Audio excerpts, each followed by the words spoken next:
semuanya, selamat datang di Get Going Podcast.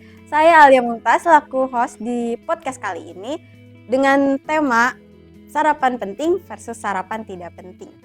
Ada orang-orang berpendapat bahwa kita membutuhkan glukosa dari sarapan untuk memberi energi pada tubuh dan otak kita seharian. Dan juga muncul kesimpulan dari para ilmuwan bahwa tidak sarapan selama beberapa minggu adalah cara yang bijaksana untuk menurunkan berat badan. Sebelum lanjut nih, kita udah kedatangan narasumber yang paham tentang pentingnya sarapan versus sarapan tidak penting. Langsung aja nih kakaknya perkenalan diri. Halo semuanya, saya Disa Nabila. Saya merupakan salah satu mahasiswi Poltekkes Kemenkes Jakarta 2, jurusan Sarjana Terapan Gizi dan Dietetika. Kakak kan udah tahu nih ya temanya sarapan. Betul. Tadi tuh kakak kesini, sebelum datang sini kakak sarapan nggak? Sarapan dong. Apa tuh kak? Tadi aku sarapan pakai nasi uduk, terus lauknya ada telur semur, ada tempe orek, terus juga tadi aku pakai makan pisang juga sama air putih. Kira-kira kakak sarapan tuh biar apa sih kak manfaatnya? Oke, manfaat dari sarapan itu sendiri sebenarnya kalau ditanya, tadi kan kamu nanya sarapan penting atau tidak gitu, itu kan penting banget ya, karena sarapan itu merupakan modal utama dari modal energi pertama untuk kita beraktivitas sehari-hari gitu. Jadi kan kamu udah tidur nih dari rentan waktu 5 sampai 8 jam gitu, bahkan bisa lebih dari 8 jam. Nah, berarti otomatis perut keadaannya kosong. Dan sebenarnya untuk organ-organ tubuh itu perlu untuk energi atau asupan makanan dari kita untuk beraktivitas seperti itu. Terus yang kedua, sarapan itu menurutku nih ya, itu sebagai salah satu cara untuk meningkatkan kognitif dalam belajar atau bekerja. Karena ada penelitian mengatakan bahwa kalau misalnya kita sarapan, itu perkembangan kognitif itu lebih tinggi dibanding yang nggak sarapan. Kayak gitu. Terus yang ketiga itu untuk mencegah terjadinya obesitas. Takutnya kalau misalkan kamu nggak sarapan atau kalian semua nggak sarapan nih, nantinya kalian tuh akan mendambakan gitu snack atau cemilan-cemilan yang tinggi gula, tinggi lemak gitu. Jadinya nanti kadar glukosa darah kalian naik, terus berat badan kalian juga bisa naik secara cepat seperti itu. Jadi dampak dari nggak sarapan itu bisa jadi obesitas ya? Betul banget, itu dalam jangka panjangnya nanti kamu bakalan terkena obesitas. Lalu yang aku dengar-dengar nih kak, kalau munculnya rambut putih itu tuh termasuk dari dampak tidak sarapan, emang bener ya? Enggak, itu mitos ya. Aku juga sering banget gitu ya dapat pertanyaan kayak gitu. Bener nggak sih kalau uban muncul secara dini, kan kita sebutnya uban ya? Iya, uban muncul secara dini itu karena tidak sarapan gitu. Sebenarnya itu enggak, itu salah. Tapi itu sebenarnya uban itu muncul ada beberapa faktor yang terlalu dini. Yang pertama karena faktor stres, yang kedua karena kekurangan vitamin B6, B12, biotin, terus juga ada lagi vitamin D, vitamin E. Nah, terus juga bisa juga karena faktor genetik. Jadi kayak mama papahnya dulu juga dia tumbuh ubannya secara dini. Jadinya dia ke anaknya juga tumbuh secara dini gitu. Yang terakhir karena biasanya riwayat dia yang suka merokok. Biasanya jadi orang-orang yang suka merokok nih, terutama yang laki-laki nih ya, biasanya kalau suka merokok itu bakal tumbuh uban secara dini itu di sekitar umur 30 tahun gitu. Jadi 30 tahun tumbuh uban lebih dini dibandingkan yang tidak merokok gitu. Nah, untuk yang tadi kakak sebutkan itu kan dampak tidak sarapan bisa obesitas, terus yang biasanya terjadi tuh anemia.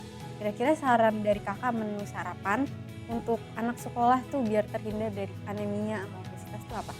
Nah, itu bisa nih kalau misalkan harusnya nih ya kita makan sesuai dengan isi piringku. Teman-teman bisa cari itu isi piringku itu apa. Di situ adalah pedoman sekali makan kalian dalam sekali makan. Tapi perlu digarisbawahi bahwa selain dari sarapan itu di situ ada 3 selain dari isi piringku itu di situ ada 3 poin lagi, yaitu yang pertama aktivitas fisik 30 menit seharinya, terus juga minum air putih 8 gelas dan cuci tangan pakai sabun dan air mengalir.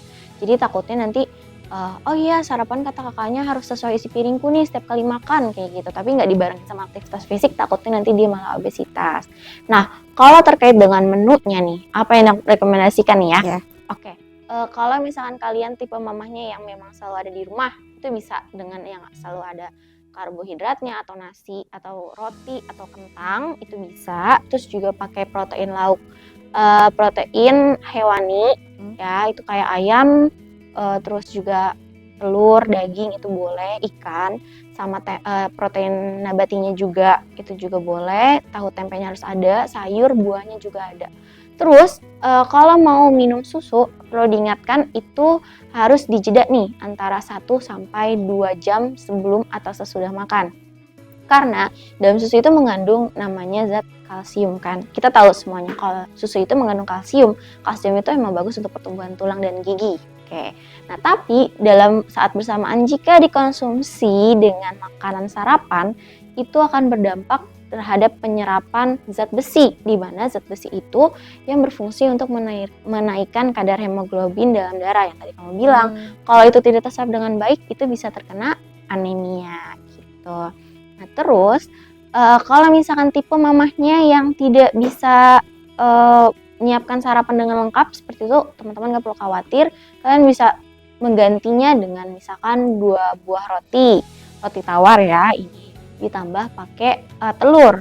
Bagus lagi kalau misalkan di rumahnya ada tomat atau timun, bahkan kadang harus ada selada gitu kalau ada gitu ya di rumahnya.